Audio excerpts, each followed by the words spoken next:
our shoulders, our chest, pretty much the whole body, but we're gonna do the most effective stretches that we can do in the shortest amount of time. This routine should take no more than 5 minutes, 5-6 minutes, okay?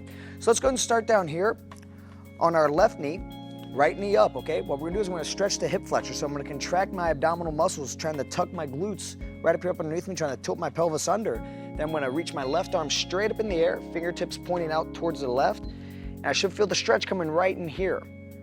Now we just wanna lift our chin up while maintaining this contraction, all right? Looking straight ahead, contracting in the abdominals, glutes, stretches right up here in the front. If the arm goes forward, because you have tight lats, try to force it up there in the air, okay? We have about 10 more seconds, so just hang in there. Good. Really feel the flexor, the hip flexor here. Exactly. Okay, great. Now we're gonna come up. We're gonna turn, face the other way, lower down to the right knee. Take your time here now, okay? Let's go ahead and set everything in position. So we're gonna contract the abdominals and the glutes and press straight up.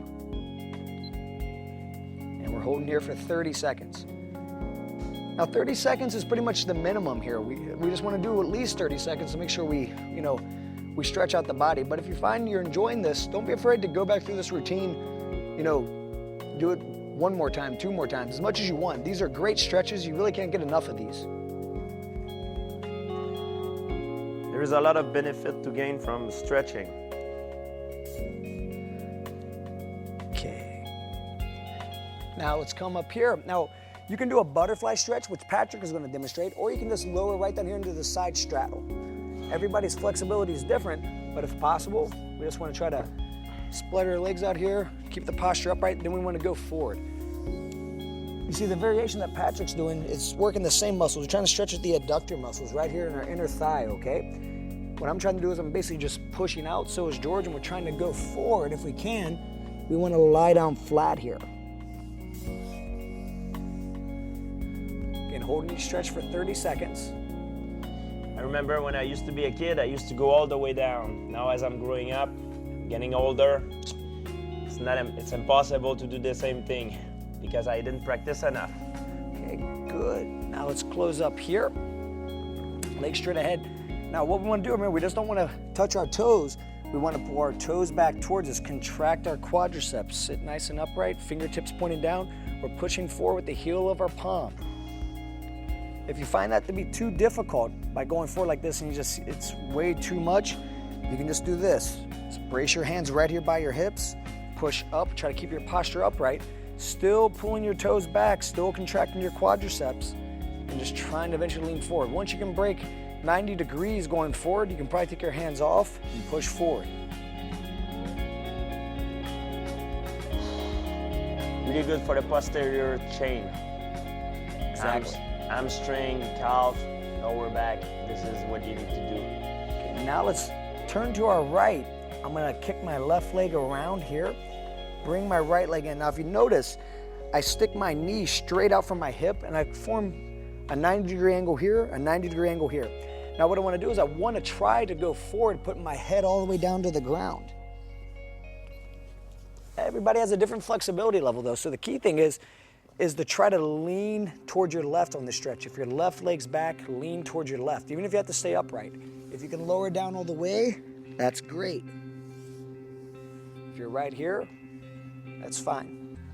This is for the extensors. This is for the muscles on the outside of the hip. A lot of jumping, kicking, all those motions, we've really worked those muscles. Pretty much anything functional, you're using the extensors and the flexors. And now let's rotate around. So this is kind of cool. We're gonna lean to our right and swing to our left, and we come right back this way. Take your time getting into position though. So again, you want your left knee in front of your left hip. You want to try to create a 90-degree angle here, a 90-degree angle here. And same thing, try to lie forward. And if you have to, you don't have to push forward. Remember, you don't want to feel any type of tearing or real strong pulling, just a slight pull in the muscles. And the muscles that we're trying to feel are the muscles right outside here, okay? Some people might feel it a little bit up in the back. You shouldn't be feeling it all over. Some people might feel a little bit of hamstring. For the most part, you want to feel it on the outer part of your left hip here. Trying to lie down. Always a side that you're more flexible than the other. That is completely normal. Okay, now we're just gonna kick back and through underneath, so we're in the quadruped position. So if you notice, we start out here with our knees right underneath our hips, right? And what we're gonna do, and our hands are underneath our shoulders, we're in a strong foundation. We're gonna extend our right hand forward, then our left hand forward. Now what I want you to do is drop your butt back while keeping your fingertips out there, trying to touch your butt to your heels and trying to get your armpits down to the ground. Once you do that, you're trying to inch your fingertips away as much as you can. And when we're doing this, we want to feel the stretch coming right down throughout the lats, okay? Some people find if they spread their knees out here, they also get a adductor stretch here as well. That's good. You just, get more flexibility in and there. I happen to have loose adductors, so I don't feel anything in the adductors, but I have tight lats. So this really stretches my lats every time. You're really lucky. Me, I'm tight pretty much everywhere. Okay, guys, great. Now we're gonna come up here into this kneeling position. And what we wanna do is we wanna put our knees together, our heels together. We wanna sit back here under our butt. We're gonna interlace our fingers behind our back here. The most important thing is that I start to straighten my arms. That's more important than how high they get. Is that first they get straight, then I retract my shoulder blades, meaning I try to pull my shoulder blades together. Once I do that, I raise up as high as I can, and I want to feel stretch throughout my biceps, my deltoid, my pectoral muscles, all of that.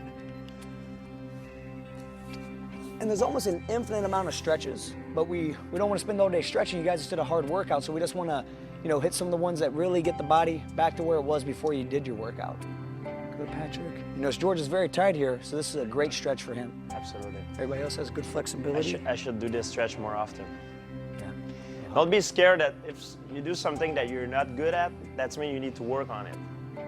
Like you can see this stretch, I'm pretty bad at it. That is something that I should put more time into it. Okay, buddy, that's time, and that concludes our cool down.